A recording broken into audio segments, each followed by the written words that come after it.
Alright, so one of the first things you want to do when you're winterizing your trailer is you want to drain all the water out of it, because you can't put the antifreeze in if there's no water, otherwise you're going to be flushing a whole bunch of water into your holding tanks. Once you have the lines drained, you need to drain the hot water tank.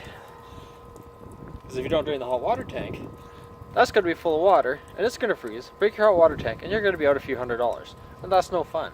And all you have to do is take out the anode, the part that keeps your hot water tank from corroding.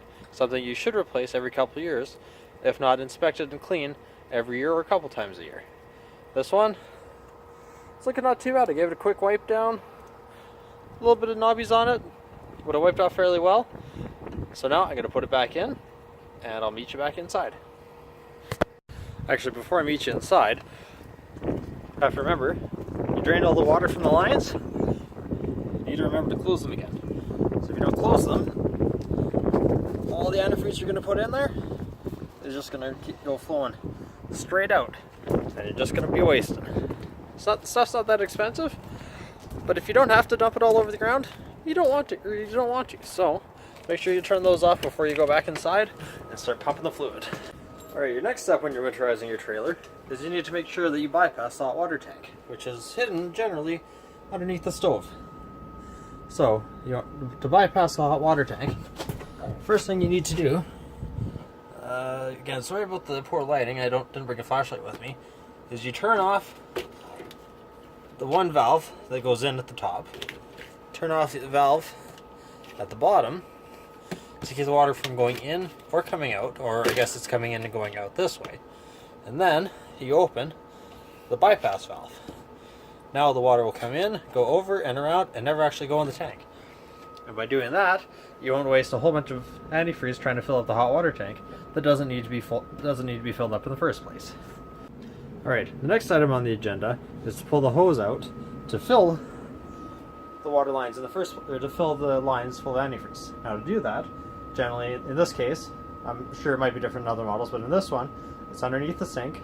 You pull out this hose. So what this hose does is you stick it into the jug of antifreeze to suck it up and put it into the lines.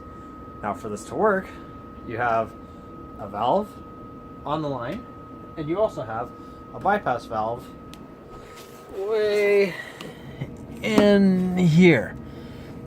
So you have to open the bypass valve and close a secondary valve that's underneath that goes to your freshwater holding tank. Once you got those two done, you're good. You're good to put this line into the tank, or into the jug of antifreeze, which is right here.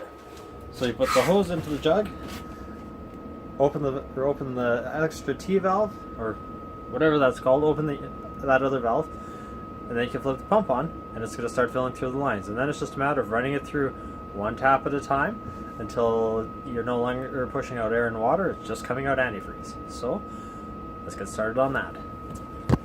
Okay, currently I've got two full jugs actually, and a part jug of antifreeze. So I'm going to start off with the part jug, and once that one's empty, then I'll switch over to the other one. So come into the bathroom, heater, pump, turn on the pump, and away we go. So now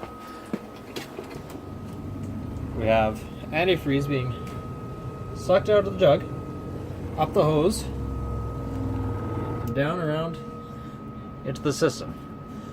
So now it's reached pressure, so that means that the air is pressurized. It hasn't got through all the lines yet because of the air. So now we have to go through one tap at a time and turn them on to drain the air out. So it starts off, we get a whole bunch of air, pump kicks in, makes a bunch of noise, and out comes the antifreeze. So that's good, that was all pink. Now, for the hot water. Air in the hot water lines, so we got to bleed the air out, Again, I'm not going wide open because I don't want it to spit and spray everywhere. And hey, how's about that? Oh, that's not coming out pink. There we go. Well, still got some air in there, but that's okay. Now we just go around and do that to the rest of the taps. Now, if you're filling from a part jug and you find all of a sudden that you're just blowing out a whole bunch of bubbles, odds are, somewhere in the process, your part jug went empty. So it's just a matter of going over, changing from the full part jug to the full jug, and continuing on with how you were going.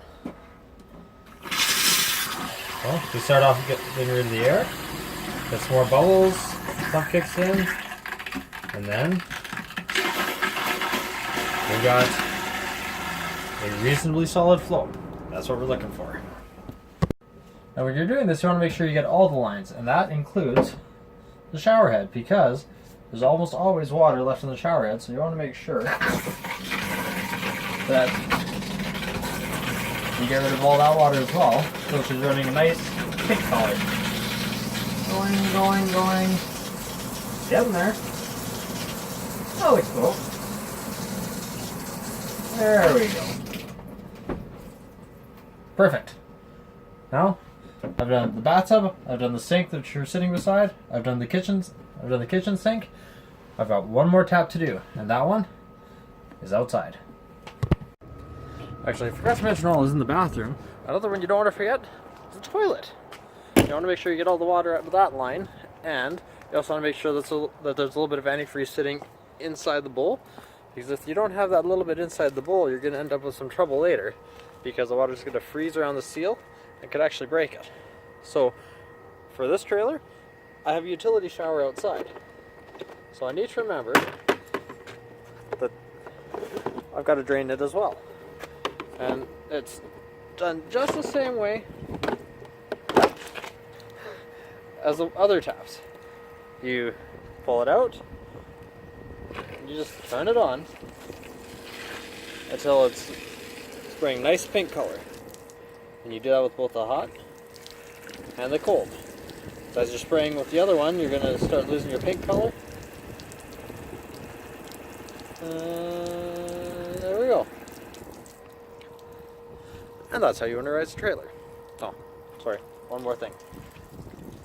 I know it's one more thing, but you drain the water out of these spigots, you want to make sure that there's no water left in those either, because that's just one more spot for water to collect and freeze.